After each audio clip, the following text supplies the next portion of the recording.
히브리서 이야기할 차례입니다. 히브리서 펴시고요. 히브리서를 간략하게 표현하자면 누군지는 정확하게 알 수 없는 저자가 신앙을 포기해야 하는 위험한 1세기의 유대 그리스도인들을 위해서 이 편지를 썼습니다. 다시 한번 누군지 정확하게 알 수 없는 저자가 신앙을 포기해야 하는 위험에 처해 있는 1세기 유대 그리스도인들을 향해서 이 편지를 썼습니다.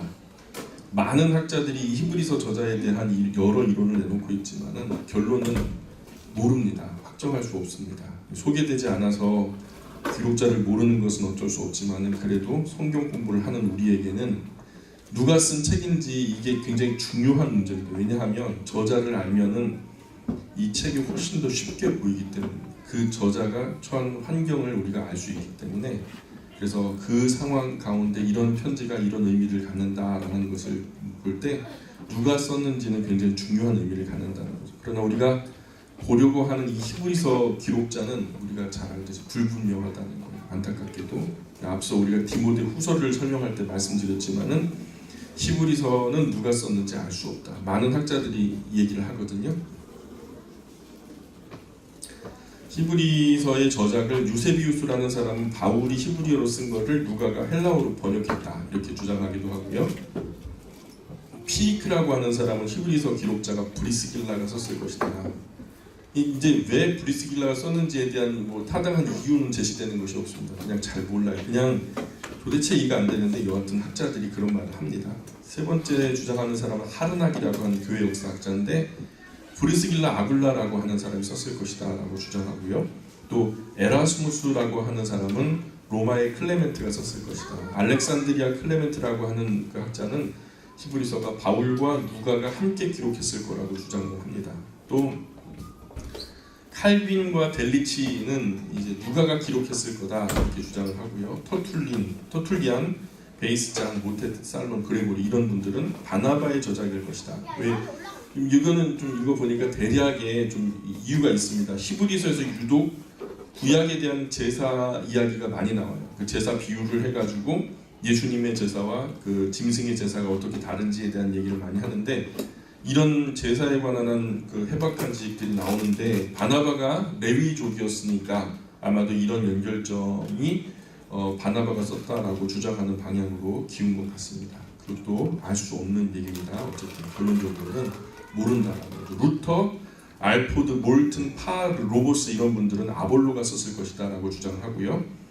또 오리겐이 가장 위대한 말을 남겼죠. 오리겐이라는 사람은 이 모든 논란을 잠재울 하나의 주장을 펼치기를 히브리서의 저자는 오직 하나님만 하신다. 정답이죠. 히브리서의 저자는 오직 하나님만 하신다. 이렇게까지 기록자들이 많이 이론이 많은 그 책은 히브리서밖에 없습니다. 그만큼 의미가 중대한 데다가 또 이 저자에 따라서 방향성이 많이 좀 다를 수도 있다라는 생각이 들어서 그런지 이 히브리서 저자에 대한 그 이론이 참 많이 있습니다. 그러나 저자 문제는 결론 내리기가 힘들다는 것이 결론이고요. 10번째 정말 중요한 주장하는 사람이 있어요. 들어보셨는지 모르겠어요. 예, 히브리서의 저자 문제 이성진이라는 사람은요, 바울이 시작했고 누가가 완성했을 것이다 이렇게 주장을 합니다. 예, 바울이 시작은 했지만 완성하지 못한 채로 사형장에 끌려갔을 것이고 그것을 이어서 누가가 완성했을 것으로 봅니다. 그래서 이후에 헬라어 번역까지 해서 이제 우리가 익히 알고 있는 히브리서가 탄생했을 것이다. 확실한 것은 남들 주장하니까 저도 주장할 수 있잖아요. 근데 결론은 하나님 나라 가서 우리가 천국 가서 바울과 누가 한번 직접 물어봐야죠. 누가 쓰셨어요? 그래서 여쭤봐야죠. 우리가 알고 있는 히브리서 일반적인 그 지식들은 히브리서에 대한 몇 가지 구절에 근거합니다. 보통 우리가 히브리서 하면은 믿음은 바라는 것들의 실상이요 보지 못하는 것들의 증거니 바라는 것들의 실상이요 보지 못하는 것들의 증거다. 이게 뭔 말일까요? 바라는 것의 실상이 뭐죠? 몰라요. 보지 못하는 것들의 증거다. 보지 못하는 것들이 뭐죠? 몰라요. 뭔 말인지 모르지만 되게 멋있어 보여요. 한 번 죽는 것은 정한 것이요 그 후엔 심판이 있다. 뭐 이런 것도 또 하나님의 말씀은 살았고 운동력이 있어 좌우간섭 검과 같이 또 멋있죠. 뭔가 있는 것 같죠. 믿음이 없이는 기쁘시기 못하나니 뭐 이런 이야기도 좀 히브리서에 나오니까 이런 이야기 여기까지 알면 대단히 많이 아시는 히브리서에 대한 많은 해박한 지식을 가지고 계신데 단언컨대 히브리서에 가장 중요할 것 같은 이런 네 구절이 없어도 히브리서가 본래 말하고자 하는 본질에 전혀 손상받지 않는다. 그러면 이 네 구절이 요절이라는 거예요? 요절이 아니라는 거예요? 무슨 말이신지 잘 이해가 안 가세요? 요절 같은 경우에는 그 책이 말하고자 하는 주제에 대해서 그 요절이 빠지면은 논리의 근거가 없어져요. 그러니까 그 요절이 절대로 그 책에서 빠질 수 없는 거예요. 그렇죠? 그래야 그게 요절이 되겠죠. 근데 그 구절이 빠졌는데도 그 책이 말하고자 하는 본질이 전혀 흐려지지 않는다면 그건 요절이에요? 요절이 아니에요? 요절이 아니라는 거죠. 단언컨대 이 네 구절 우리가 잘 알고 익히 알고 히브리서에 대해서 편만하게 알고 있는 네 구절을 빼도 히브리서가 말하고자 하는 그 이야기 의미 자체는 크게 손상받지 않는다. 거의 손상받지 않는다. 그저 좋은 교훈 구절 찾는다면 뭐 성경에서 폼나는 구절 찾는다면 뭐 그런 구절들이 하나 속할지는 모르겠지만은 사실 이런 글들은요 세상 명언집이나 아니면은 명심보감에도 수두룩하게 있어요. 책 한 권 전체가 히브리서라고 하는 책 한 권, 이 서신서 전체가 통으로 무엇을 말하고자 하는가 이걸 볼 수 있어야 되거든요. 그래서 요절 몇 개 뽑아서 써먹는 것으로 아무런 능력도 없고 효과도 못 보니까요. 그거는 아예 단념하기로 하고 우리는 이 시간에 히브리서가 뭘 말씀하시는지를 간단하게 한번 줄여보려고 합니다.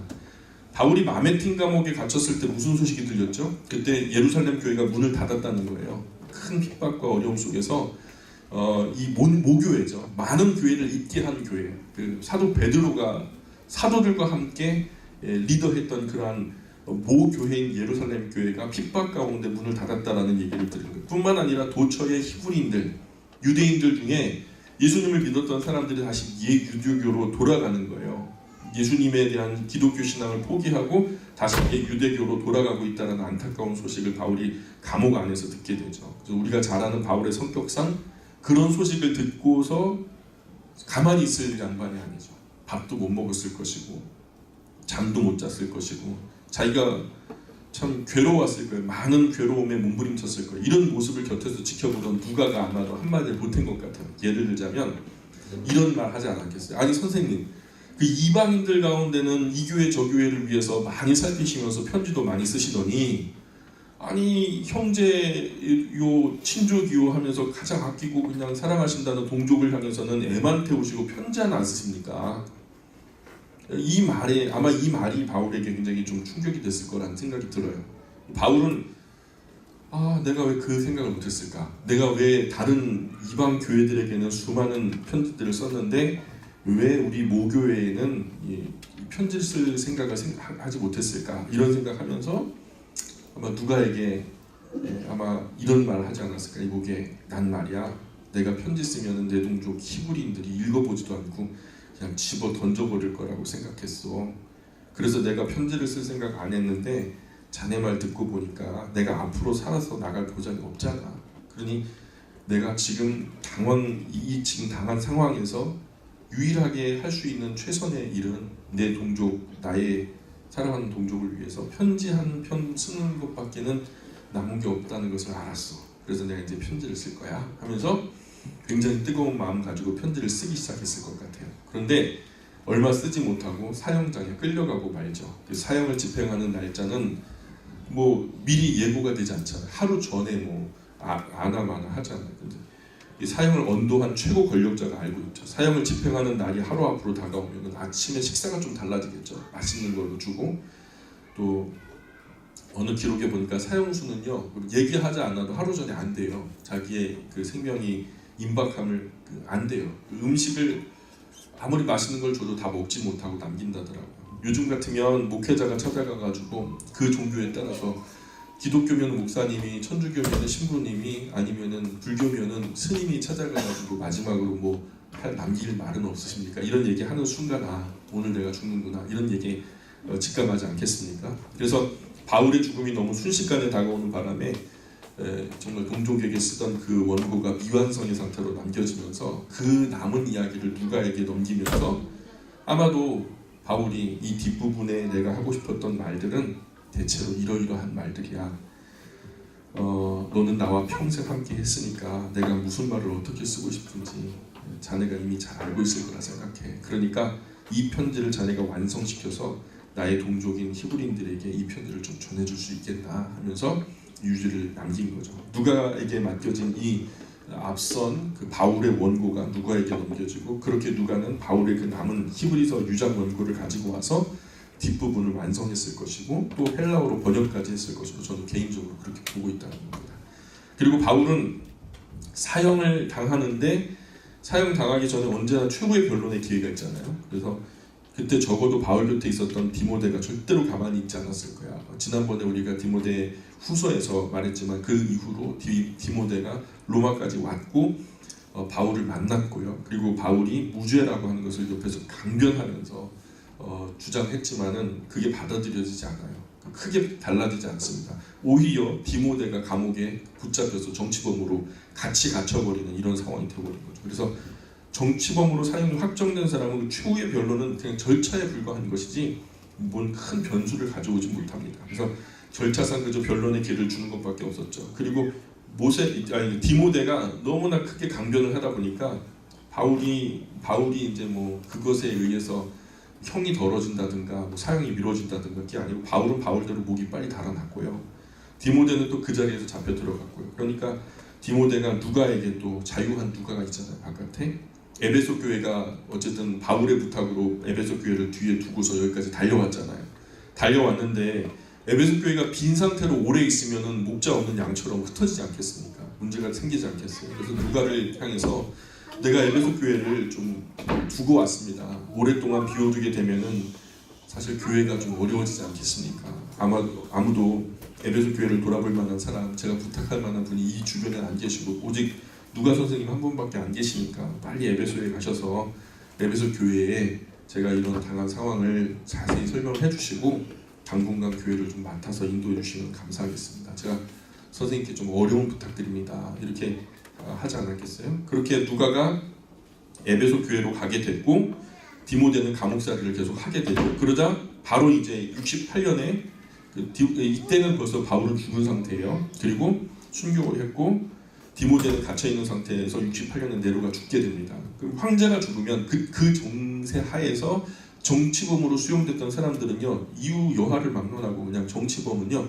이 황제가 죽었다는 이유로 무죄 석방되는 거죠. 그 정치에 반했으니까 정치의 실세가 사라져 버리니까 정치범들은 다 풀려나게 돼요. 그래서 디모데가 자유롭게 풀려나게 됐고 그때쯤에 이 히브리서 편지가 거의 완성되었는데 히브리서 끝부분을 함께 보실까요? 13장 22절 13장 22절 한번 보세요. 22절부터 형제들아 내가 너희를 권하노니 권면의 말을 용납하라. 내가 간단히 너희에게 썼느니라. 13장까지 써놓고 참 간단하게 썼대요. 그렇죠? 우리 형제 디모데가 놓인 것을 너희가 알라. 그가 속히 오면 내가 그와 함께 가서 너희를 보리라. 디모데가 풀려났다고 하는 거죠. 24절에 너희를 인도하는 자들과 및 모든 성도들에게 문안하라. 이달리아에서 온 자들도 너희에게 문안하느니라. 이탈리아죠. 로마에서 디모데가 풀려난 기쁜 소식을 가지고 에베소로 어떤 사람들이 왔는데 디모데는 아직 도착하지 않은 상태였고요. 네로가 죽었고 어수선할 때 로마 교회를 보살핀 후에 천천히 에베소로 돌아왔을 거예요. 그죠? 25절 은혜가 너희 모든 사람에게 있을지어다. 그래서 당시 히브리서를 받는 사람들, 이 히브리서라고 하는 편지를 받는 이 바울이나 그 누가 됐든 그렇게 어쨌든 받는 수신자들은 신체적인 공격, 나아가서 약탈, 수많은 협박, 위험 이것들을 직접 경험하고 있었던 사람들이에요. 심지어 어떤 이들은 믿음 때문에 감옥에 갇히고요. 우리 그 카타콤의 순교자 읽어보셨어요? 아직도 못 읽어보셨어요? 세상에 어떻게 그럴 수 있어요? 애들 죽는데 그거 읽으면은 신약의 이런 핍박의 정황이요 굉장히 현실적으로 다가와요. 마셀루스 루슬러스하고 그 두 친구가 서로 챙겨주면서 어떤 신앙적인 박해를 함께 이겨나가는 그게 결국 순교의 제물이 되기까지의 그 과정들이 1세기 당시의 그리스도인들의 현실적인 상황들을 그대로 내포하고 있으니까 그 책을 읽으면은 이 히브리서나 이 초대 기독교가 얼마나 큰 박해 속에 있었는지를 실감하는 좋은 장치가 되니까 읽어보라고 부탁을 드리는 거예요. 어쨌든 이 예수님의 확고한 신뢰와 믿음 때문에 어떤 이들은 감옥에 갇혔고 어떤 사람들은 이 군중들 앞에서 조롱을 받고 사자의 밥이 되기도 하고 산채로 묶여서 막 인간 횃불이 되기도 하고 이런 어려운 상황에서도 많은 이들은 모든 어려움을 기쁘게 받아들였지만 어떤 이들은 그리스도에 대한 초기 충성으로 돌아가서 그 처음에 주님 내 구주와 주님이 되어 주십시오라고 하는 그 충성 고백을 뒤로 하고 물러나서 배교자가 되어버린 사건들. 그래서 어떤 이들은 타협의 위기에 직면하고 지금 당분간만 내가 안 믿는 거야. 조금 있다 다시 믿으면 되지 뭐 하면서 이런 타협의 위기에 직면하고 있었던 사람들이 있었다는 거죠. 이 서신은 이렇게 심한 시험과 박해를 겪고 있었던 모든 사람에게 진리의 정박지에 믿음의 낯을 튼튼히 내리고 그리스도에 대한 확신을 꾸준하게 유지하면서 그리스도인으로서 성숙하고 안정된 자세로 어떠한 유혹과 미혹과 핍박에 흔들리지 말고 꿋꿋하게 나아가라고 호소하는 내용이 히브리서입니다. 그래서 이 서신에는 그리스도의 성육신과 대속하심과 제사장직에 대한 아주 훌륭한 가르침이 담겨져 있죠. 이 히브리서 저자의 권면 중에 가장 우선되는 것은 인내하라라는 거예요. 인내하라. 따라해볼까요? 인내하라. 예, 저자는 수신자들이 잘 알고 있는 구약의 인물들 중에서 그들이 위대하게 여기는 최고로 위대한 사람 아브라함, 그죠? 그리고 그 최고의 그 존경할 만한 사람 모세, 이런 사람들을 예를 들어서 설명하다가 하나님이 아브라함에게 약속을 주셨기 때문에 그가 오래 참았다는 것을 상기시키면서 모세는 비록 보이지 않을지라도 함께 하시는 하나님을 의식하면서 놀라울 만큼 참을 수 있었음을 언급합니다. 그래서 6장 15절 펴보세요. 밑줄 그라고 하는 데다 밑줄 한번 그어보세요. 거기다가 뭐라고 적으시냐면 두 사람의 인내에 대한 얘기, 오래 참는 것에 대한 이야기를 하는데 하나는 아브라함이 참았던 것과 두 번째는 모세가 참았던 이야기를 같이 들려주고 있죠. 6장 15절 보시면 같이 읽어볼까요? 그가 이같이 오래 참아 약속을 받았느니라. 오래 참아에다 밑줄 보시고 이 오래 참은 것은 누구의 오래 참음이죠? 아브라함의 오래 참음이에요. 아브라함의. 자, 11장으로 다시 건너가 볼까요? 27절. 빨리빨리 찾으셔야 돼요. 11장 27절의 말씀. 믿음으로 애굽을 떠나 왕의 노함을 무서워하지 아니하고 곧 보이지 아니하는 자를 보는 것 같이 하여 참았으며에다가 밑줄을 묶어. 이건 누가 참은 거예요? 모세, 그죠? 그래서 이 아브라함과 모세의 인내를 예를 들어서 설명하면서 그러나 누구보다도 최고의 본을 보이신 분이 있는데 아브라함도 아니고 모세도 아니에요. 예를 들었다 뿐이죠. 정말로 실체, 우리가 본을 받아야 되는 실체는 예수님 아니겠습니까? 그래서 결론적으로 최고의 인내자이신 예수님의 인내를 따를 자는 없죠. 그분은 그 앞에 있는 모든 즐거움을 인해 혹독한 시험과 저기에 찬 반대를 참아낼 수 있었다라는 이야기를 하면서 12장 2절 한번 보세요. 12장 2절 말씀 같이 읽습니다. 믿음의 주요 또 온전케 하시는 이인 예수를 바라보자. 그는 그 앞에 있는 즐거움, 기쁨을 위하여 십자가를 참으사 부끄러움을 개의치 아니하시더니 하나님 보좌 우편에 앉으셨느니라. 그래서 십자가를 참으사, 이건 누가 참으셨다는 거죠? 예수님, 그죠? 저자는 무엇보다도 선지장, 제사장, 왕으로서 예수 그리스도를 제시한 그분을 통해 우리의 롤 모델이죠. 영원한 우리의 모델이 되시를 예수님을 통해서 주어진 유대교와는 비교할 수 없을 정도로 더 좋은 요소들이 가득하다라고 가르치면서 구원에 속한 더 좋은 것, 더 좋은 언약, 더 좋은 약속, 더 크고 온전한 장막, 더 좋은 재물, 더 좋은 부활, 이런 표현들을 누누하게 반복해서 사용하면서 이들에게 주어진 이 유대교의 그것 비해서 얼마나 귀한 것인가, 유대교보다 지금 너희들이 예수 그리스도를 통해서 영접한 이 기독교라고 하는 이 핵심 가치가 얼마나 더 탁월한가라는 것을 분명하게 가르쳐주고 있죠. 그래서 성소를 논하는 부분에서도 그 유대교에서 가장 자랑하는 게 뭐예요? 유대교에서 자랑하는 게 성소, 다시 말해서 성전이 자기네 것이라는 거예요. 유대교의 것이 성전이니까 그 솔로몬의 성전 얼마나 자랑할 만합니까? 그런데 그 성전이 너희들이 대단하게 생각하지만 그 성전에 더 거룩한 것이 뭐냐? 성소라는 거죠. 성소 안에 더 거룩한 것이 지성소일 것이고, 그런데 그 성소에 관한 논하는 부분에서도 이들에게 보이는 성소는 하늘 성소의 그림자일 뿐이야. 그래서 모형에 불과하다라는 것을 통해서 이것 또한 비교할 수 없이 더 실체적인, 더 원형적인, 더 확실히 가치 있는 것들이 있는데, 예수님께서 드리신 희생 제사는 구약의 어떤 제사와도 비교할 수 없다라고 말하면서 계속해서 너희들은 짐승 제사를 매년 하지, 매일 하지, 계속해서 이제 여러 번 하지, 이렇게 얘기하는데, 반대로 교회 안에서 예수 그리스도께서 그 자신 희생 양이 되셔서 스스로 단번에 드리신 그 제사를 단번에 하면서 이게 훨씬 더 가치 있다. 너희들은 지금도 드리지 우리는 한 번에 끝났어. 그래서 단번에라는 표현을 통해서 구약에서 날마다 드리는 제사와 구분하면서 주님은 단번에 자신을 드리셨고 염소와 송아지의 피로 하지 않으시고 오직 자기의 피로 단번에 드리셨고 믿는 이들이 단번에 정결하게 되었고 거룩함을 얻게 되는 희생 제물이 되셨다. 이런 것들을 가르치죠. 히브리서 7장 27절 한번 같이 읽어볼까요? 시작.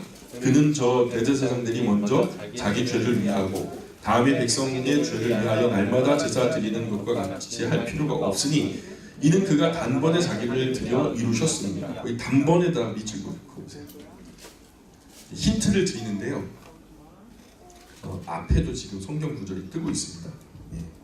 자, 9장 12절도 넘어가 볼까요? 9장 12절 시작. 염소와 송아지의 피로 하지 아니하고 오직 자기의 피로 영원한 속죄를 이루사 단번에 성소에 들어가셨습니다. 단번에 여기서도 나오죠. 26절도 한번 볼까요? 26절 시작. 그리하면 그가 세상을 창조한 때부터 자주 고난을 받았어야 할 것이로되 이제 자기를 단번에 제물로 드려 죄를 없이 하시려고 세상 끝에 나타나셨느니라. 단번에. 9장 28절에도 보실까요? 9장 28절. 이와 같이 그리스도도 많은 사람의 죄를 담당하시려고 단번에 들이신 바 되셨고 구원에 이르게 하기 위하여 죄와 상관없이 자기를 바라는 자들에게 두 번째 나타나시니라. 그래서 단번에 여기서도 사람의 죄를 담당하시려고 단번에 들이신 바 되셨다. 10장 2절도 볼까요? 10장 2절 시작. 그렇지 아니하면 섬기는 자들이 단번에 정결하게 되어 다시 죄를 깨닫는 일이 없으리니 어찌 제사 드리는 일을 그치지 아니하였으리요. 10장 10절도 보세요. 10장 10절 시작. 이 뜻을 따라 예수 그리스도의 몸을 단번에 드리심으로 말미암아 우리가 거룩함을 얻었노라. 자, 저자는 이런 더 좋은 것을 알고 난 후에 다시 옛 것으로 돌아가 버리는 행위는 얼마나 바보스러운 행동이냐. 더 좋은 것을 버리고 왜 덜 좋은 것을 쫓아가냐. 엄청난 책임과 형벌을 자초하게 된다. 이것을 포기하게 되면 손해보는 거다. 이런 행위는 하나님의 아들을 십자가에 다시 못 박아드리고 예수님께서 몸버려 피 흘려주신 걸 욕되게 하는 거다. 은혜의 성령을 욕되게 하는 자가 되어버리고 마는 거다. 이런 식으로 얘기를 해요. 무슨 얘기인지 이해가세요? 예수님이 십자가에 몸버려 피 흘려 대속의 죽음을 죽으셨는데 이것을 뒤로 하고서 다시 짐승제사로 돌아간다면 이 예수님의 십자가의 희생을 헛되이 하는 거죠. 예를 들어서 누가 죽게 됐어요. 그래서 내가 너무너무 가슴이 아파가지고 내 새끼를 대신 줬어요. 내 자식을, 예를 들어 이게 너무 좀 충격적이니까 간을 떼줬다고 칩시다. 간을 하나 떼줬어요. 근데 이 사람이 아니 안 할래요. 그리고 거절하고요. 딴 사람 거 받았어. 그럼 내 자식의 간을 떼준 나는 뭐가 됩니까? 화가 나야 안 나요? 내가 너무너무 가슴 저면서 내가 너무 불쌍해서 내 자식의 간을 떼다가 이렇게 줬는데 노 땡스입니다.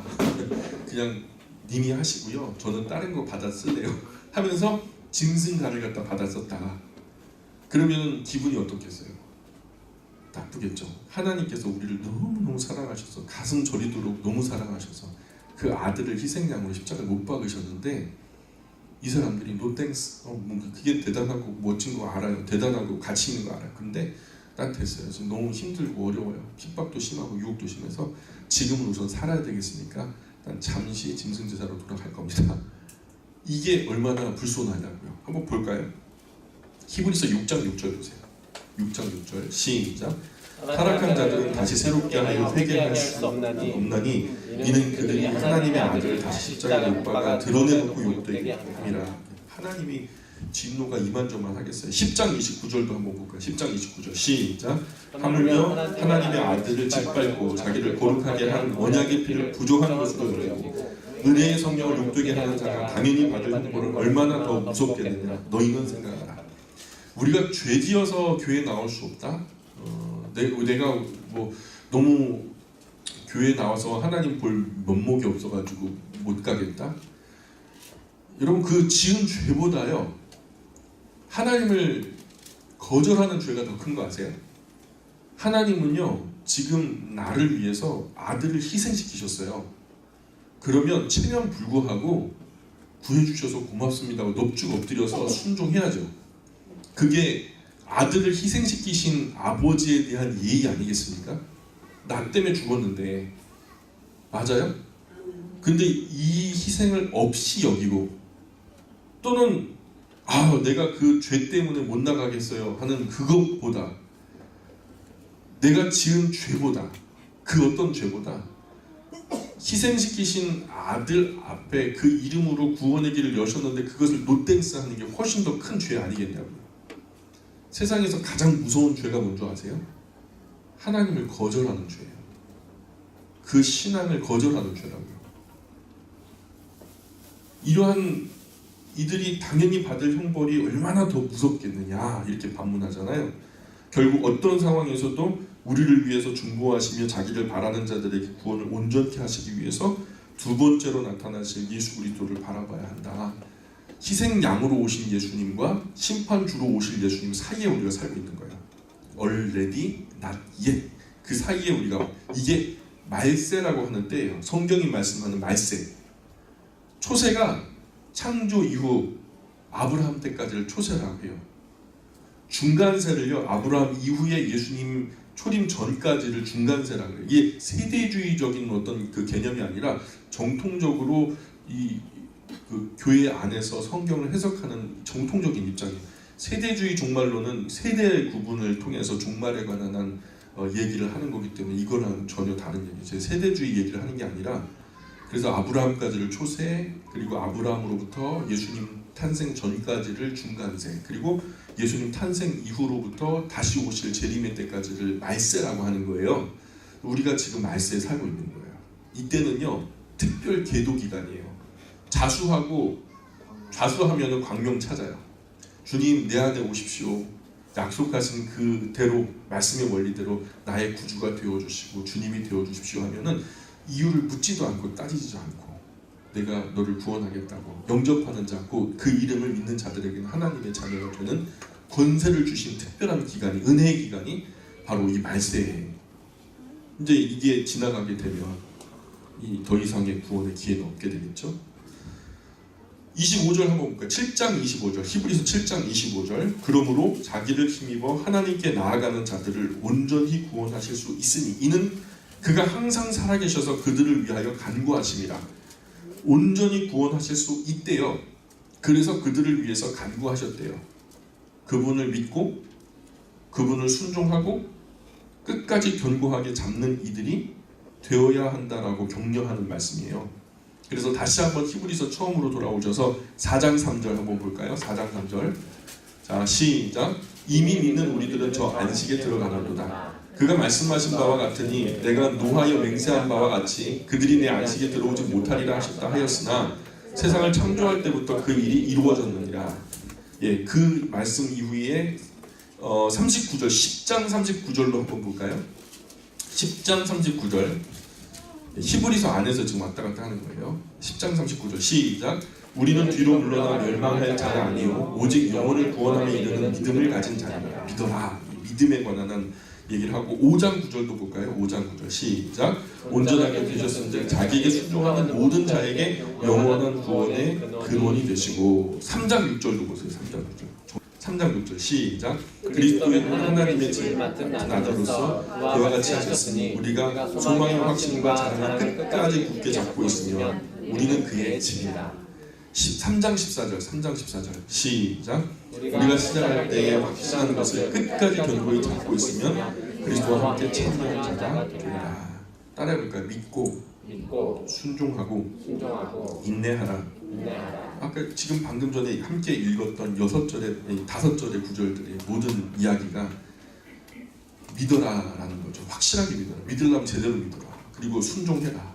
그리고 인내해라. 견뎌내라 이거죠. 끝까지 견뎌내라. 그래서 히브리서는 특히 현재 어려움에 처한 사람들에게 큰 힘이 돼요. 현재 내가 너무너무 어려워서 좀 세상과 타협하고 신앙을 잠깐 내려놓고 싶어요. 교회도 좀 안 나가고 싶어요. 예. 또 내가 지은 죄 때문에 큰 영적인 침체에 빠져서 당분간은 쉬고 싶어요. 막 이런 지금 현재적인 어려운 유혹이라든가 아니면 핍박 가운데 직면하고 있는 성도들에게 히브리서라고 하는 책은요 굉장히 큰 힘이 되어줄 책이라고 저는 믿습니다. 내용을 간단히 정리해 보자면 예수님께서 부활 승천하신 후에 선교 초기에는 유대인들이 예수님을 믿고 베드로의 설교 한 편에 막 그냥 3,000명이 몰려오고 5,000명이 몰려오고 남녀의 큰 무리와 이로 헤아릴 수 없는 많은 무리들이 몰려 들어왔잖아요. 그러나 시간이 흐르면서 기독교에 대해서 점점 부담스러워지는 거예요. 예, 단회적인 결신의 문제가 아니라 인생에서 전반에 걸쳐서 삶의 스타일이 크게 달라지는 거예요. 유대교도들하고 내가 이전에는 유대교도들이었는데 이후에는 기독교도라 해가지고 모이는 모임의 시간도 그렇고 모이기 때문에 얻는 많은 피해와 어려움들, 마음고생들 이게 적지 않은 거예요. 삶이 전반적으로 이전의 정상적인 삶, 이전에 살았던 그 삶과는 완전히 다른 삶으로 시작되니까요. 그리스도인으로서 산다는 것에 대한 큰 부담 때문에 옛날 떠나온 유대교로 속속 돌아가는 현상이 벌어지기 시작해요. 돌아가는 이유가 뭐냐면 첫 번째는 기독교에서 말하는 예수님의 재림이 아무리 기다려도 안 와요. 곧 재림하신다 그랬는데 안 재림하시더라는 거죠. 두 번째는 기독교가 외적으로는 볼 게 하나도 없어요. 왜냐면 그때 당시 고대 그 성경 시대에 그들이 섬기는 그 주변에 있는 많은 우상신들을 섬기는 그 신전 섬김의 의식은요 굉장히 화려했거든요. 그 제식이요 엄청나게 화려했어요. 예배당도 자기의 신을 예배하는 예배당도 굉장히 웅장했고요. 제사장도 입은 그 옷이요 그냥 막 화려했고요. 근데 기독교는 자기들과 똑같은 일상복을 입고서 예배를 드려요. 그리고 뭐 예배당이라 해봤자 뭐 큰 신전도 아니고 그냥 구석방에서 이렇게 예배를 드려요. 폼이 안 나요. 종교적인 형식이나 의식의 틀을 놓고 볼 때는 비교할 만한 가치 있는 게 아무것도 없어요. 그냥 모여서 기도하고 예수님께 들은 이야기나 하고 예수님이 사셨을 때 행동하셨던 어떤 그 일들이나 추억하고 다른 종교의 의식이나 식재 이런 형식의 틀에 비해서 기독교라고 하는 것의 형식과 의식의 틀이 너무 모양이 없는 거예요. 하는 둥 마는 둥 흐지부지 끝난 거냐 아니면 시작하는 거냐 흩어져 버리고 마니까 도대체 믿는 것이 영 싱겁다는 거죠. 영 싱거운 거예요. 예배를 드려도 드린 것 같지가 않아요. 뭔가 땡 하고 끝나야 되는데 땡 하고 안 끝나니까. 그리고서 건강하게 살라고 얘기하고. 의식은 일상을 돕는 장치죠. 맞습니까? 우리의 예배는요 물론 하나님을 향한 예배인데 하나님은요 예배를 찾으시는 분이 아니라 예배자를 찾으신다라고 성경이 말씀하죠. 무슨 말씀인지 이해 가세요? 하나님은요 예배하는 사람, 즉 일상이 예배처럼 경건한 사람을 기뻐하신다는 거예요. 그렇다고 예배가 가치가 없다라는 것이 아니라 예배 시간의 모습처럼 일상이 예배와 같이 사라지는 사람, 그러니 이곳에서는 덜 화려해도 돼요. 그러나 우리 일상이 더 경건하고 거룩해져야 된다는 말씀을 담고 있는 거죠. 그러니 그런 의미에서 주일도 사실 여기서 여러분 우리가 아무리 양복 입고 또 예쁜 정장 입고 또 예쁜 투피스 입고 와가지고 가지런히 예배를 드렸다고 해서 경건이 완성된 게 아니라 그런 모습으로 예배를 드리고 일상으로 돌아가셔서 그런 정갈한 모습으로 일상이 승리해야 진짜 예배자가 되는 것이죠. 그래서 하나 둘 옛 유대교로 돌아가는 사람들을 보고 정말 간절한 마음으로 논증을 합니다. 그래, 너희들이 정말 돌아갈 곳으로 돌아가고 있는지. 아까 우리가 찬양 우리 김근석 간사님이 이번에 선택하셨는데 제목이 돌아가는 길. 예, 돌아가는 길. 너희가 돌아갈 길로 돌아가냐는 거예요. 마땅히 돌아갈 길이라면 오케이 돌아가도 좋은데 지금 너희가 돌아갈 길로 돌아가고 있는지 한번 차분하게 생각해봐. 유대교하고 우리 예수님 믿는 거하고 한번 비교해볼까? 한번 해볼까? 하면서 팔 걷어붙이는 거죠. 누가? 제 입장에서는 바울이 그러는 거고요. 누가 알지 못할 어떤 히브리서 저자가 선지자를 놓고 봤을 때 그래, 유대인들은 역사가 오래되니까 자기들이 내놓을 유산이 많다는 거예요. 먼저는 선지자들이 다 자기들 거래요. 선지자들이 다 자기들 거래요. 그 선지자 있을 때는 말 한마디도 안 들어놓고.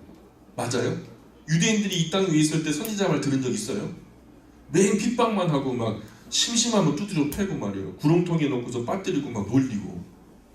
유대인들이 있을 때 선지자들 말 들었어요? 하여튼 여하튼 죽은 선지자 무덤은 그렇게 잘 꾸며놓고 존경하면서 살아있는 선지자는 다 때려 죽였어요. 유대인들이.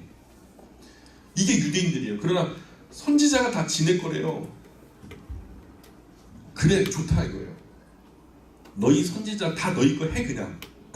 너희 그냥 뭐 순종은 안 했지만 그래 그렇다 치고 너희 거 다 해. 우리는 내놓을 건 아무것도 없어. 그런데 예수님밖에 없다. 너희 선지자 다 해봐라.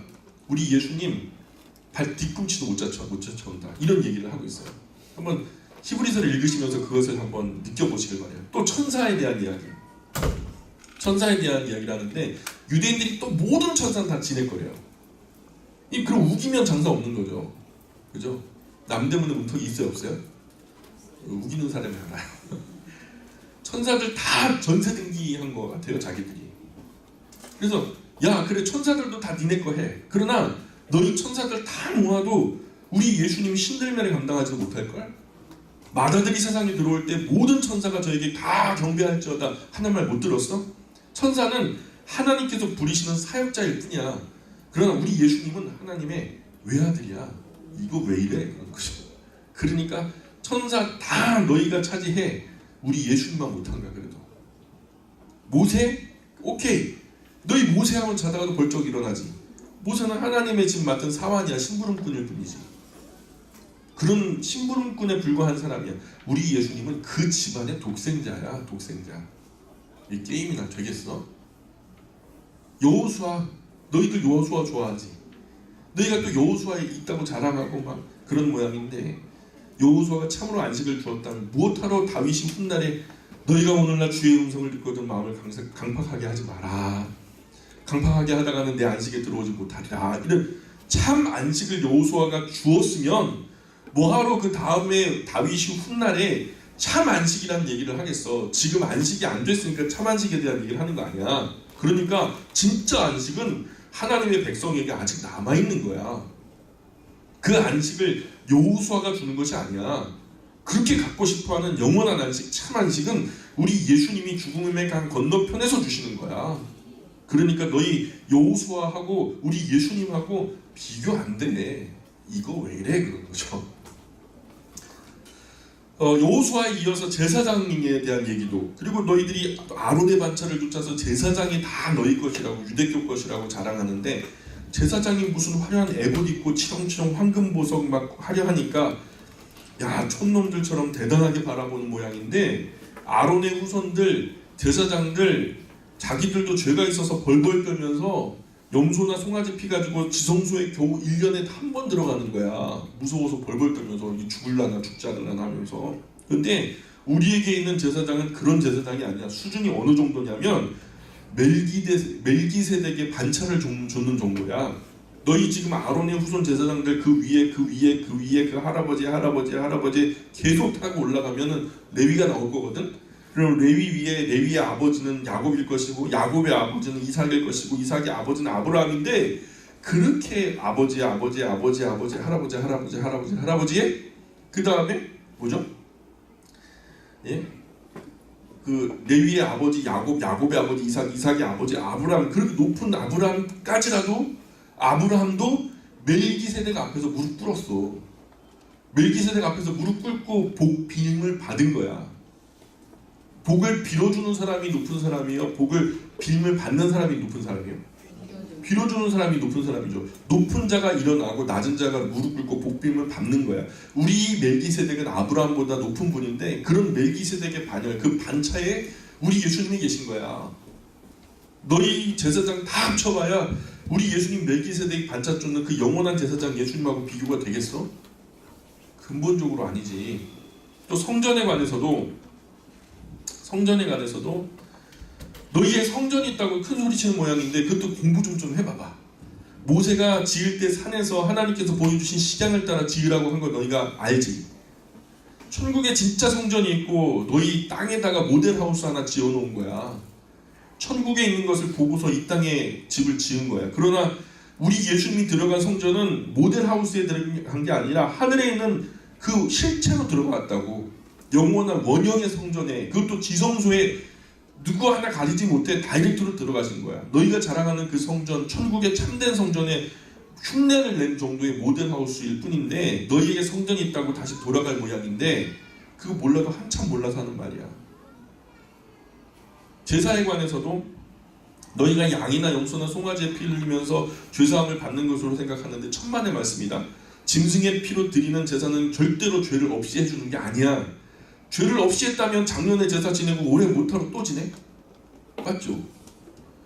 지냈으면 끝난 거지 뭐하러 해마다 제사를 지내냐. 한 해 동안 지은 죄에 대해서 올해도 용서하여 주옵소서, 죽어 마땅하지만 한 해만 더 긍휼히 여겨 주옵소서 하는 집행유예일 뿐이야. 집행유예의 의미일 뿐이야.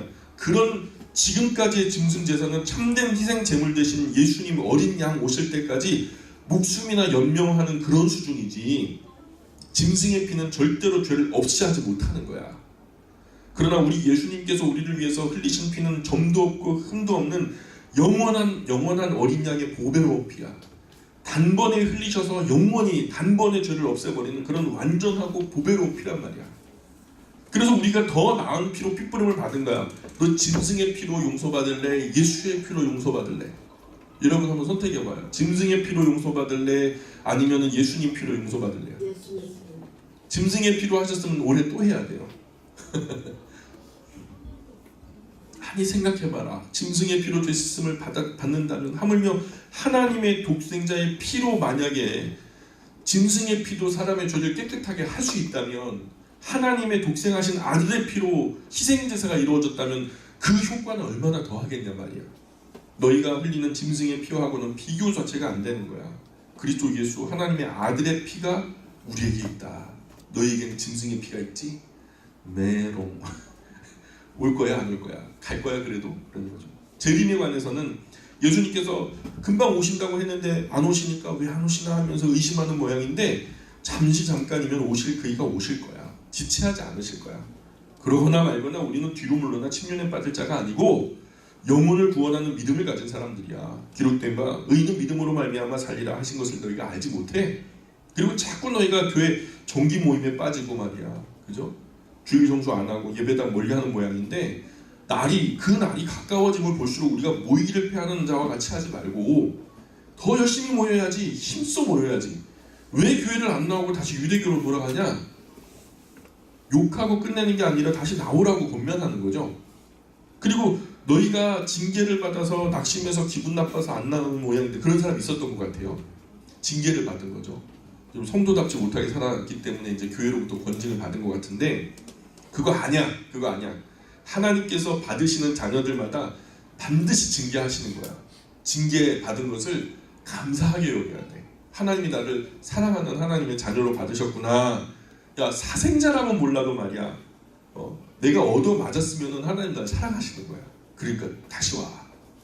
그리고 예수님 믿으니까 예수님께서 장사 안 되고 경제적으로 그리스도인이라고 찍히니까 사람들이 이쪽 가게로 왔다 저쪽 가게로 도망가고 경제적으로 그래 어려워지고 경제적으로 어려우면 먹고 살 길이 막막해지고 그래서 안 나오는 이유도 있는 것 같은데 주님의 말씀에 뭐라 그랬어? 주님이 뭐라 그랬어? 내가 과연 너를 버리지 않냐며 과연 너를 떠나지 아니라 그렇게 말씀하셨잖아. 내가 너를 떠나지 않겠다 말씀 못 들었냐? 돈을 사랑하지 말어. 있는 바를 족한 줄로 여기고 다시 나와. 성경이 말씀하기를 우리가 진리를 아는 지식을 받은 후에 짐짓 죄를 다시 범한다면 다시 속죄하는 제사가 없고 오직 무서운 마음으로 심판을 기다리는 것과 대적하는 자를 소멸할 맹렬한 불만 남아있다는 거야. 10장 26절 아까 읽었던 구절이죠.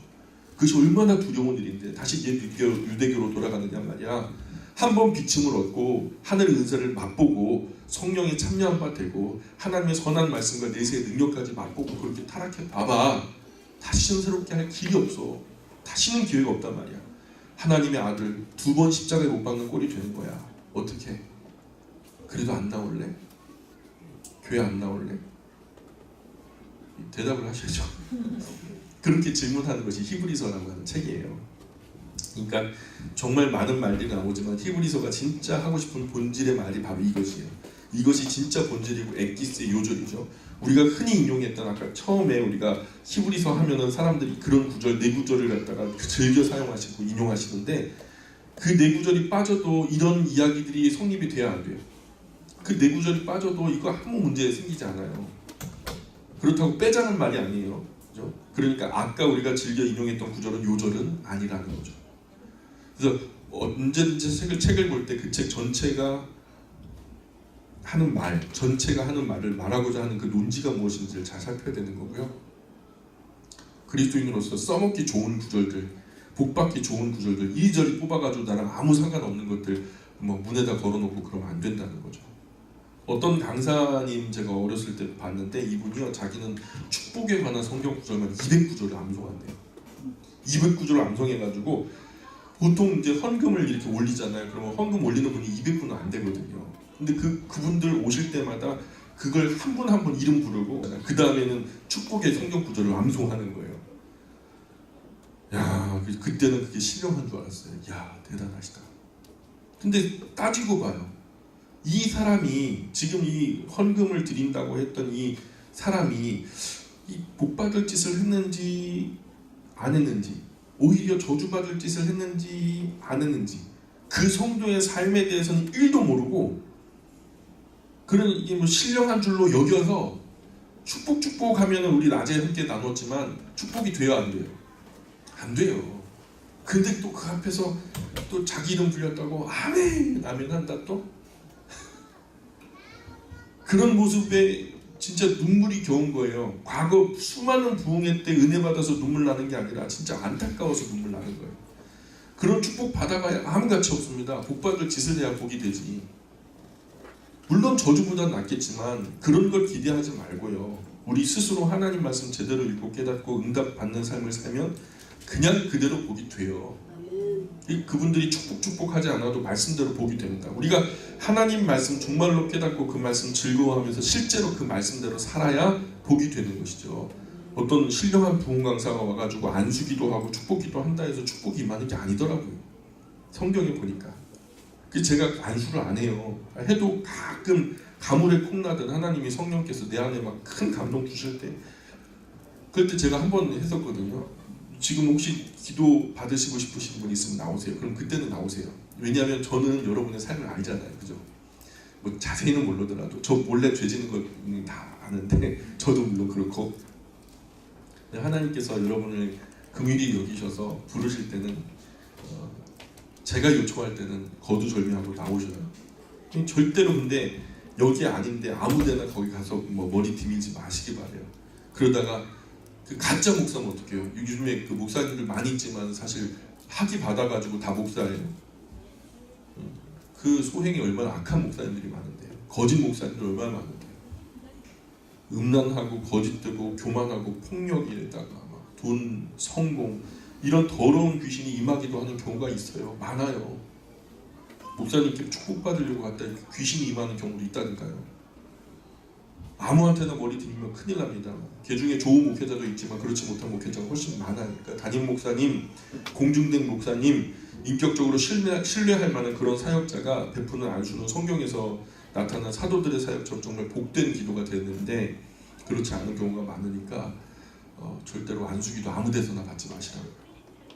한마디로 히브리서는 유대교와 기독교의 비교 종교학이다 이렇게 보시면 됩니다. 베드로 전서로 넘어가 볼게요. 베드로 전서로 건너오세요.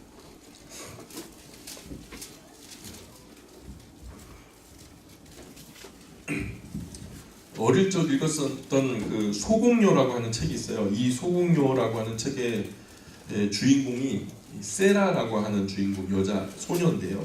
아버지가 되게 부자예요. 아버지가 부자고 부자 아버지 아래서 곧고 아름다운 심성으로 인격적으로 잘 자라났죠. 근데 이제 아버지가 사업차 먼 곳으로 이제 떠나게 돼, 인도 쪽으로 떠나게 됐고, 세라가 한 사립 여학교의 기숙사에 이제 위탁이 돼서 교육을 받게 돼요. 아주 부자들만 다니는 사립학교가 됐죠. 아버지가 돌아오실 때까지 위탁 교육을 받는 건데, 그런데 세라의 아버지의 부유한 재산 그 재산에 욕심이 난 거예요. 이 사립 여학교 교장 선생님이 유복한 세라가 이거 너무 부럽다 못해 나중에는 시샘이 나는 거죠. 그래서 몰래 세라에게 많은 고통과 아픔을 줍니다.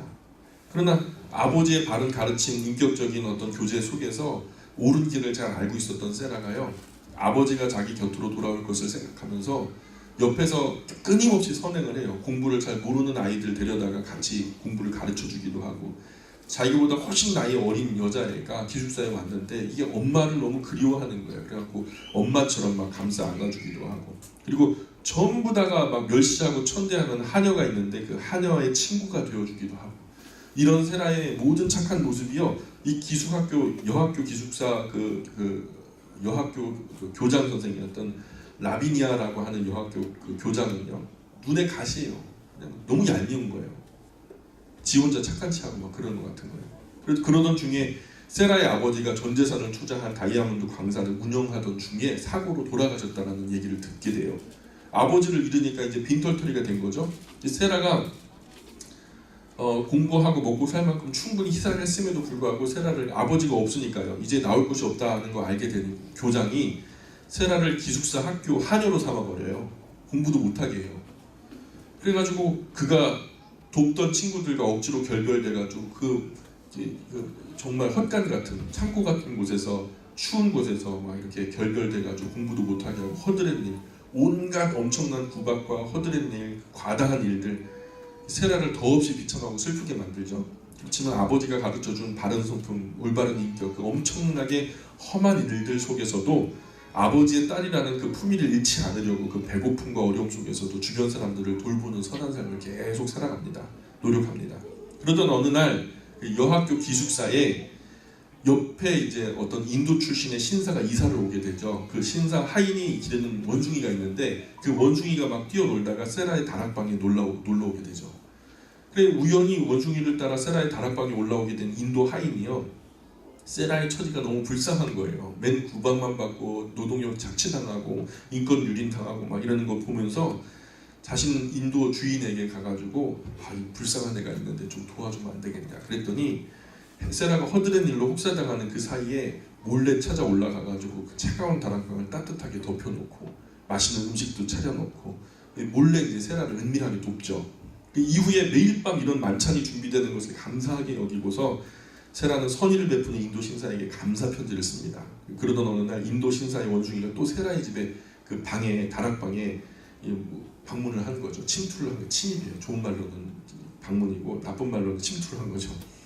이 원숭이를 인도 신사가 그 인도 신사 집에다가 이제 안아서 돌려주려고 갔다가 인도 신사의 가정 변호사와 우연히 이 이야기를 하게 되죠. 그리고 바로 자기가 그토록 찾던, 그리고 그렇게 찾아 헤맸던 친구의 딸이 바로 세라는 것을 알게 돼요. 그 인도 신사는 사실 세라의 아버지와 함께 다이아몬드 광산을 동업하는 동업자 사이였어요. 원래는 하인이었는데 세라의 아버지가 선대해서 하인의 자리에서 친구의 반을 올려놓고요, 동업자로서 어깨를 나란히 하고 그것을 동업하게 돼요. 엄청난 다이아몬드를 그때 발견하게 되었는데 큰 부를 얻게 되었지만 그 어느 날 그 부를 뒤로 하고서 아버지가 큰 불의의 사고로 돌아가시게 됐죠. 그 사고에서 세라의 아버지는 인도 신사를 구하면서 돌아가신 거예요. 원래는 자기 혼자는 아니었는데 그 친구를 구하면서 대신에 자기가 죽었던 사실을 알게 되죠. 인도 신사는 그 죄책감에 시달리면서 나 때문에 주인님이 죽었어 막 하면서 죄책감에 시달리고 병에 걸리게 된 거죠. 그 후에 홀로 된 그 친구의 딸을 갖다가 사방으로 찾아 헤매죠. 근데 여태까지 온 전 세계를 다니며 수소문하면서 딸이 있는 그곳을 백방으로 찾아 헤맸지만은 결국 생명 같은 친구의 딸은 찾지 못했죠. 이렇게 이제 시골에 들어와가지고 유황차 살게 됐다라는 거예요. 그런데 이후에 인도 신사가 세라에게 엄청난 그 사실을 알게 돼.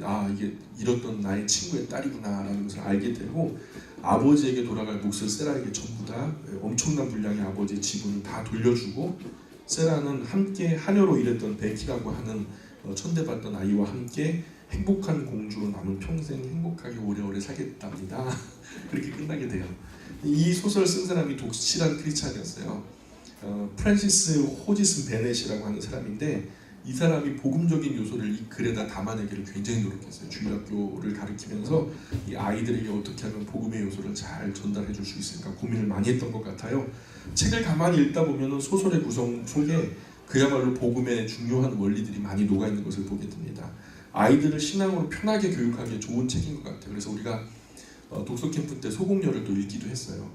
소공녀에는 복음이 잘 숨겨져 있어요. 저는 이 이야기가 주는 단 하나의 단어를 주는 게 있죠. 소망이라는 단어. 소망. 바랄 수 없는 중에 바랬거든요. 근데 오늘 우리가 공부할 베드로 전후서, 사실 베드로 사도는 소망의 사도라고 할 수 있고요. 베드로 사도가 썼던 이 베드로 전후서는 소망의 책이라고도 볼 수 있어요. 자, 우리 베드로 전서 얘기하려고 소망의 책이라는 설명을 하려고 여기까지 달려왔습니다. 네. 자, 베드로 전서의 저자 베드로 사도는 지금 이 베드로 서신을 바벨론에서 쓰고 있다고 밝혀요. 5장 13절 보세요. 베드로 전서 5장 13절. 5장 13절 같이 읽어보겠습니다. 시작. 택하심을 함께 받은 바벨론에 있는 교회가 너희에게 문안하고 내 아들 마가도 그리하느니라. 요한계시록에도 등장하고 느부갓네살 제국 이전 수도 바벨론 지금 망했잖아. 없잖아요. 그럼 바벨론에서 썼대요. 이거 어떻게 해야 돼요? 이거 가만히 보니까 여기서 말하는 바벨론은 어디를 말씀하는 것일까? 가만히 보니까요.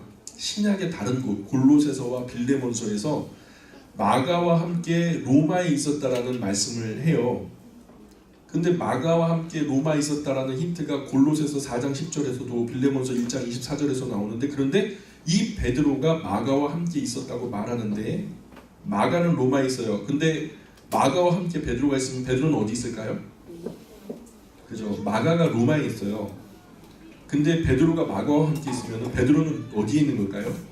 로마에 있단 말이죠. 이것을 근거로 당시 기독교인들에게 바벨론은 로마를 가리키는 암호 같은 이름이었다고 여겨져요. 종말론적으로 바벨론은 믿는 자들을 탄압하는 상징적인 의미를 지녔을 거예요. 이 서신의 수신자들은 현대로 말하자면은 터키 타우루스산 북쪽 5지역 흩어진 교회들이에요. 지도상에서 잠깐 보여드리면 너무 많이 왔다 그죠?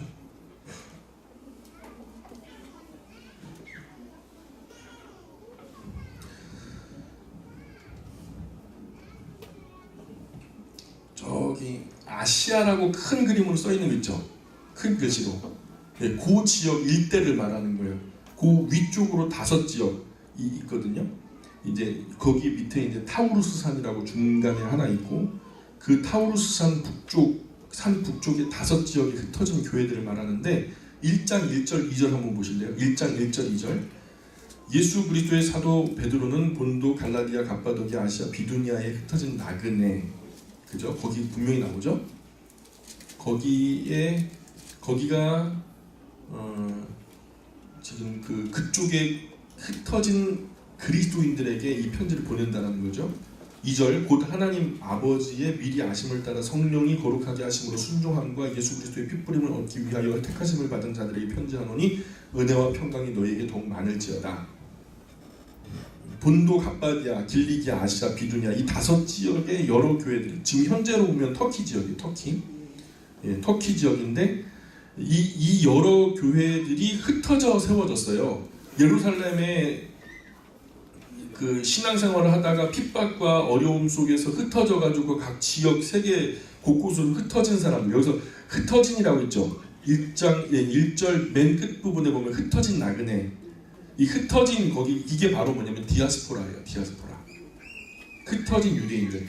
당시에는 예루살렘 밖에 사는 유대인들을 전부 다 디아스포라라고 불렀거든요. 그러나 이 단어는요, 베드로 서신에서 천국을 떠나 사는 모든 믿는 사람들을 은유적으로 일컫는 사람들이에요. 나그네로서 결국 천국으로 본향으로 돌아가게 될 사람들, 그러나 이 땅에서는 나그네들이 되겠죠. 은유적으로 표현하는 말들이고, 서신의 내용을 따르면 네로 황제 때 보는 것이 좀 타당합니다. 54년에서 68년 사이에 그 어간에 이들이 그 정권 아래서 큰 핍박을 받고 있었고, 이들이 바울의 순교를 언급하지 않는 것을 보니까, 바울은 굉장히 초대 기독교의 큰 이슈였거든요. 근데 바울이 죽었다, 순교했다라는 것이 언급되지 않는 것을 봐서 네로 박해 바로 전인 64년에서 65년 64년에서 65년 그 이전에 쓰여졌다고 보는 것이 타당하다라는 거예요. 당시 이들은 하나님의 존재를 알지 못하고 무시당하는 문화 속에 살고 있었어요. 그 주변에 둘러싼 모든 사람들이 하나님의 존재를 몰랐죠.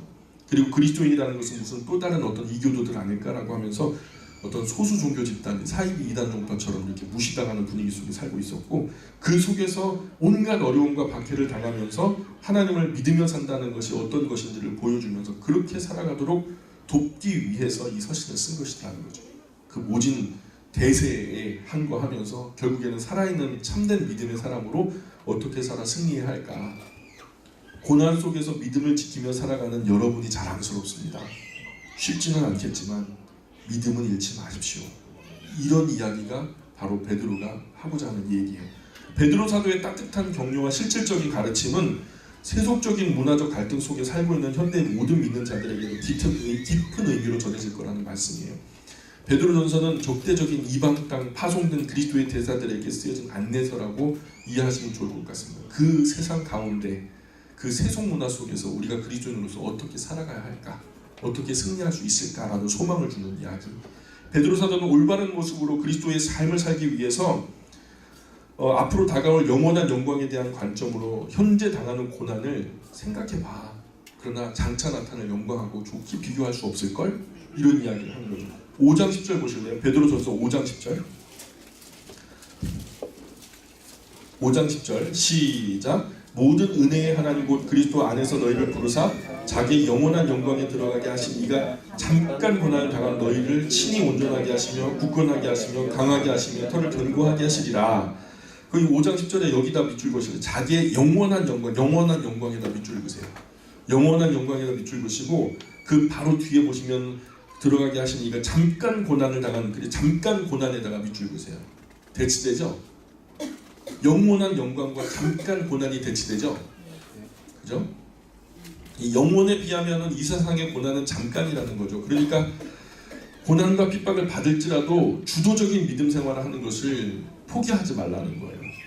베드로 사도는 단순히 관점을 변화시켜서 그리스도인의 삶에 대한 오해와 편견을 극복하려고 권면하는 게 아니에요. 너가 오해하고 있어. 우리의 삶은 이런 거야. 이런 식으로 오해와 편견을 극복하고 해명하고 핑계하려고 얘기하는 게 아니라 고난을 극복해야 하는 본질적인 이유를 제시하는 거예요. 우리의 신앙이 예수님께서 우리를 위해서 고난 당하셨기 때문에 우리도 그의 고난을 생각하면서 이겨내야 한다는 핵심적인 진리에 근거한다라고 제시하고 있어요. 우리가 고난을 이겨야 할 이유는요, 뭐 지금 우리가 삶의 여러 가지 정황을 만나서 핑계할 어떤 답변을 주는 게 아니라 오직 고난을 극복할 이유는 유일하게 하나, 예수 그리스도밖에 없어요. 예수 그리스도. 하나님을 위해 살면서 당하게 되는 고통은 예수 그리스도의 고난에 참여하는 것이다. 다가오는 영원한 영광에 비하면 그 기간은 잠깐이다. 사도 베드로는 구약 속 하나님의 백성들과 당시 신약 성도들과의 유사성을 부각시켜요. 그래서 이스라엘과 같이 교회도 하나님의 새로운 백성으로 거룩이 요구된다라고 말씀하시는 거죠. 구약을 통해서, 그죠? 구약을 통해서 신약의 성도들인 자신의 실체를 보게 했고요. 그들도 구별된 삶을 살기 위해서 얼마나 고생했냐 이거죠. 근데 신약의 교회들을 통해서 또한 오늘의 그리스도인들이 또한 우리가 거룩하게 살고자 노력해야 된다는 당위성을 얻게 되는 거죠. 그래서 교회가 핍박과 고난을 받는 것은 악한 세상에 거룩하게 살고자 하기 때문이라는 것이죠. 다르게 표현하자면은 고난은 신앙생활을 해나가는 여정의 일부다. 그건 피할 수 없는 거예요. 베드로전서의 수신자들이 경험했던 삶은 구약과 신약을 성경으로 여기며 살아가는 현재 그리스도인들의 상황과 아주 유사하다라는 거예요. 하나님의 백성은 의를 위해 고난받아야 한다는 것이 전제가 되어 있어요. 그뿐 아니라 이집트에서 살았던 요셉이라든가 바벨론에서 살았던 다니엘처럼 성경은 하나님의 백성이 이 세상에서는 나그네라는 사실을 다시금 분명하게 해줍니다. 여기가 본향이 아니에요. 여기가 내 고향인 것처럼 그렇게 살지 마시자고. 그런 의미에서 베드로 전서의 서신의 수신자들을 거류민과 나그네 같은 사람들이라고 말해요. 곧 있으면 이 거류민과 나그네 같은 사람들은 결국 본향으로 돌아가고 원래 집으로 돌아가게 될 테니까요. 이렇게 칭하는 부분이 우리에게 더욱더 와닿는 부분인 것 같아요. 그래서 베드로가 말하는 소망은 세상 사람들이 말하는 근거 없는 막연한 희망하고는 전혀 다른 얘기예요. 희망은 그야말로 희망사항일 뿐이지 이루어진다는 보장은 없잖아요. 그러나 성도가 가지는 소망은 언제나 하나님의 약속에 근거했기 때문에 분명하게 이루어질 수밖에 없는 소망이에요. 이거 확실한 거예요. 성경이 우리에게 약속했고 예수 그리스도께서 직접 입을 통해서 말씀하셨고 그를 따르는 수많은 사도들과 이미 구약에서부터 예언되었고 예고되었던 부분, 이것이 참 소망이다라고 우리 가르쳐주는 거죠. 그래서 우리 주님 예수님께서 비전으로 주신 참된 소망은 첫 번째는 썩지 않아요. 세상의 것들은 다 썩어요. 동전이라 해도 동록이 나가지고 결국 쓰지 못할 때가 오지만 우리 주님 안에 있는 소망은 썩지 않고 더럽혀지지 않고 쇠하지 않는 소망이다. 어떤 사람들은 썩어지는 소망 가지고 살아가거든요. 이 세상의 소망을 가져봐야 결국 전부 다 썩고 쇠하고 낡아지는 소망이 100년 미만에 끝나버릴 소망들이라고. 그러나 그리스도 예수 안에서 우리에게 있는 소망은 영혼의 닷과 같아서 아무리 세상 풍랑이 닥쳐와도 흔들리지 않는 견고한 소망이라는 거죠. 우리가 사도행전 공부하다가 봤는데 기억나세요? 바울에게 있어서 로마로 간다는 소망, 너가 산채로 거기에 도착하게 될 것이고 황제 앞에서 하나님의 복음을 증언하게 될 것이다 라고 주님께서 약속해 주셨죠. 그 다음에 바울이 어떻게 해요? 견고하게 다시 일어나죠. 다른 사람들은 다 죽겠다 이렇게 죽나 보다 하는데 바울은 비실비실 웃으면서 일어나요. 그리고서 살 소망을 얻잖아요.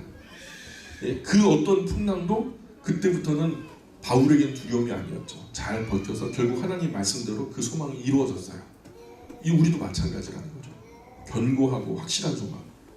두 번째, 죽음 넘어서까지 이어지는 소망이에요. 세상의 모든 사람들이 대부분 태어나는 순간부터 늙어서 죽는 순간까지를 갖다 큰 하나의 그래프로 보거든요.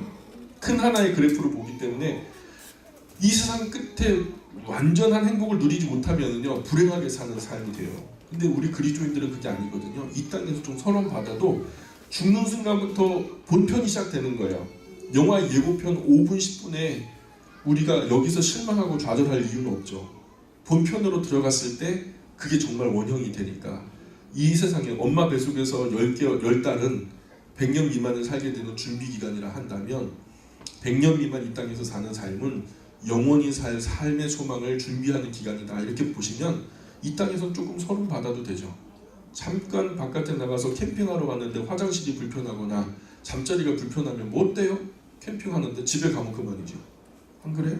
그런 것처럼 이 땅에서 우리가 끝나는 소망이 아니라 죽음 넘어서까지 이어지는 영원한 소망이니까 죽어도 없어지지 않는 소망, 죽어도 없어지지 않는 소망, 귀한 소망이라는 거죠. 그리고 세 번째, 환난과 핍박을 이기고 견디게 하는 소망이라는 거예요. 지금 네로 황제 핍박이 도미티아누스 황제 핍박, 그 이후에 이제 네로 끝나고 도미티아누스 끝나고 트라이아누스, 하드리아누스 끊임없이 핍박이 다가와요. 이런 박해 시대에 견뎌내려면 10명의 황제가 계속해서 핍박을 하게 되는데 이 엄청난 박해를 견뎌내려면 정말 내세의 소망이 있어야만 해요.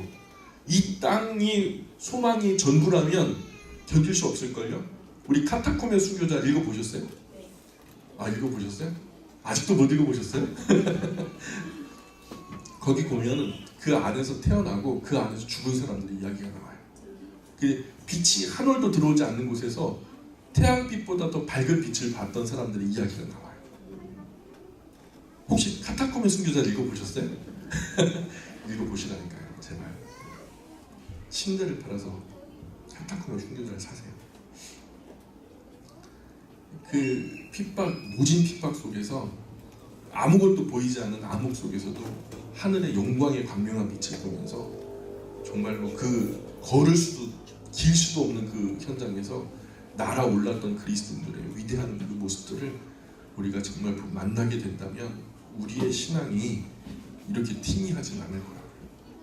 그리고 네 번째는 우리들을 거룩하게 하는 소망이다라고 말씀해요. 그래서 우리들을 참 소망은 가진 자마다 그 소망 때문에 자기를 거룩하게 한다. 그래서 이 땅 위에서 다 끝나버릴 것처럼 탐욕적으로 난잡하게 더럽게 살지 않아요. 이 사람들, 세상에 속한 사람들은 여기서 태어나고 여기서 죽어버리는 거예요. 이 안에서 모든 것을 해결해야 되니까 그냥 어리고 젊을 때 누릴 걸 다 누려야 되잖아요. 그래가지고 별의별 짓 달에 달짓 다 해야 되는 거예요. 근데 우리 그리스도인들 청년은 그럴 필요가 있어요, 없어요? 그럴 필요가 없어요. 왜냐하면 하나님 나라에서 본편을 즐기게 될 거니까. 제가 꿈을 꿨거든요. 근데 이제 막 날아다니는 거예요. 저 이렇게 뚱뚱하게 날아다니더라고요. 근데 꿈에서 깨기가 꿈인데 꿈에서 깨기 싫다는 생각을 했어요. 막 우주 공간을 막 활활 날아. 그때는 땅 100평이 문제가 안 돼요. 뭐 이별 저별을 날아다니는데요. 근데요, 저는 그날이 올 거라고 생각해요. 하나님이 우리를 완전히 우리의 장막에서 자유케 하시고 인생의 본편을 살게 하실 하나님의 나라에서는요, 별과 별 사이를 날아다니면서 하나님과 동역하는 그 놀랍고 아름다운 영광의 날이 우리가 생각하는 이 뇌의 3%도 사용하지 못하고 옹골박살 살아가는 여기 뇌의 100%가 아니라 이 100%의 하나님의 성령을 기름 부으셔서 1000% 10,000%로 가동되어지는 그 세상에서는 하나님께서 우리에게 얼마나 더 큰 기쁨을 주실까. 하나님 영광을 위해서 살아갈 때 이 땅에서 사실 우리가 얻는 기쁨은 그 나라에서 얻는 한날의 기쁨조차도 못 되는 거죠. 순간의 기쁨도 안 될 거라고 여겨져요. 그리고 우리가 내세의 소망을 잃어버리면은 우리의 신앙은 힘을 잃어버리고 말아요. 이 땅에서 좀 잃어버려도, 이 땅에서 좀 손해봐도 하나님이 신원하실 거야 이렇게 생각하고 믿음으로 내세 소망을 가지시면 참된 소망이 허물어지지 않겠죠? 그래서 5번째 베드로가 말하는 소망은 사람들이 소망에 관한 이유를 물을 때 설명해 줄 수 있는 소망이 필요한 것 같아요. 그리스도인들은 그 소망에 대해서 자신 있게, 항상 자신 있게, 당당하게, 담대하게, 확실하게 대답해 줄 수 있어야 돼요. 근거 없이 그리스도인이니까 그냥 그냥 웃고 살라는 얘기가 아니에요. 사람들이 우리한테 그래요. 당신 뭐 때문에 그렇게 즐거워합니까? 지금 돈 잃어버렸잖아요. 지금 건강 잃어버렸잖아요. 이것 때문에 지금 당신 손해봤잖아요. 근데 무엇이 당신을 하여금 그렇게 기쁘게 살게 만듭니까? 라고 물을 때 즐거워할 소망의 이유가 있지요.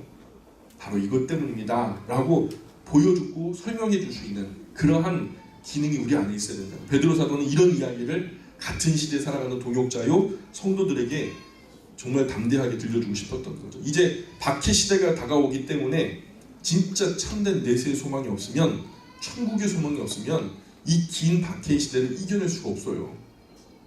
그래서 베드로 사도가 내세의 소망에 관한, 우리가 가지고 있는 실체적인 소망에 관한 한 더 확실한 강조점을 두고서 흩어진 그리스도인들에게 말씀을 전하고 있다는 거죠. 베드로 후서 다음 주에 제가 설명 계속 이어가겠습니다. 하늘에 계신 우리 아버지, 아버지의 이름을 거룩하게 하시며 아버지의 나라가 오게 하시며 아버지의 뜻이 하늘에서 같이 땅에서도 이루어지게 하소서. 오늘 우리에게 일용할 양식을 주시고 우리가 우리에게 잘못한 사람을 용서하여 준 것 같이 우리 죄를 용서하여 주시고 우리를 시험에 빠지지 않게 하시고 악에서 구하소서. 나라와 권능과 영광이 영원히 아버지의 것입니다. 아멘. 우리 하나님께 영광이 없습니다.